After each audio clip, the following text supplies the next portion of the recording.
Hello everyone, ಇದು ಬಂದು Saturday mini blog ಆಗಿರುತ್ತೆ. ಇವತ್ತು ನಾನು ನನ್ನ ಡೈಲಿ ರೂಟೀನ್ ಏನಿರುತ್ತೆ, ಮಾರ್ನಿಂಗ್ ಡ್ರಿಂಕ್ ಆಗಿರ್ಬೋದು ಅಥವಾ ವಾಟ್ ಎವರ್, ಅದನ್ನೆಲ್ಲ ವಿಡಿಯೋದಲ್ಲಿ ಕಟ್ ಮಾಡಿಬಿಟ್ಟಿದ್ದೀನಿ. ಏನಕ್ಕೆ ಅಂದರೆ ಡೈಲಿ ನಿಮಗೂ ನೋಡಿ ನೋಡಿ ಬೇಜಾರಾಗುತ್ತೇನೋ, ಇವಳೇನು ಡೈಲಿ ಇದೇ ರೀತಿ ಮಾಡ್ತಾಳಲ್ಲ ವಿಡಿಯೋನ ಅಂತ.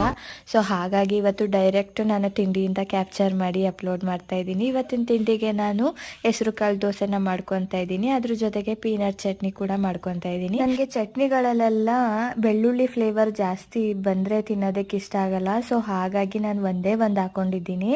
ಇನ್ನು ಸ್ವಲ್ಪ ಕಿವಿ ಫ್ರೂಟ್ಸ್ ಇತ್ತು, ಅದು ಮತ್ತು ಆ್ಯಪಲು, ಬನಾನಾ, ಸೋಕ್ ಮಾಡಿರೋವಂಥ ಚಿಯಾ ಸೀಡ್ಸು, 1 ಟೇಬಲ್ ಸ್ಪೂನ್ ಅಷ್ಟು ಹನಿನ ಹಾಕಿ ಒಂದು ಫ್ರೂಟ್ ಸಲಾಡ್ ಥರ ಮಾಡಿಕೊಂಡೆ. ನಾನು ದೋಸೆ ಆ್ಯಕ್ಚುಲಿ ಸ್ಮೂತಾಗಿ ಬರುತ್ತೇನೋ ಅಂತ ಅಂದ್ಕೊಂಡೆ, ಆ್ಯಕ್ಚುಲಿ ಕ್ರಿಸ್ಪಿಯಾಗಿ ಬಂದಿತ್ತು. ಈ ದೋಸೆಗೂ ಆ ಚಟ್ನಿಗೂ ಅಲ್ಟಿ ಕಾಂಬಿನೇಷನ್ ಅಂತ ಹೇಳ್ಬೋದು. ತುಂಬಾ ಚೆನ್ನಾಗಿ ಬಂದಿತ್ತು ಟೇಸ್ಟು. ಇನ್ನು ತಿಂಡಿ ಎಲ್ಲ ಆದಮೇಲೆ ನಾನು ಇವತ್ತು ಶನಿವಾರ ಆಗಿರೋದ್ರಿಂದ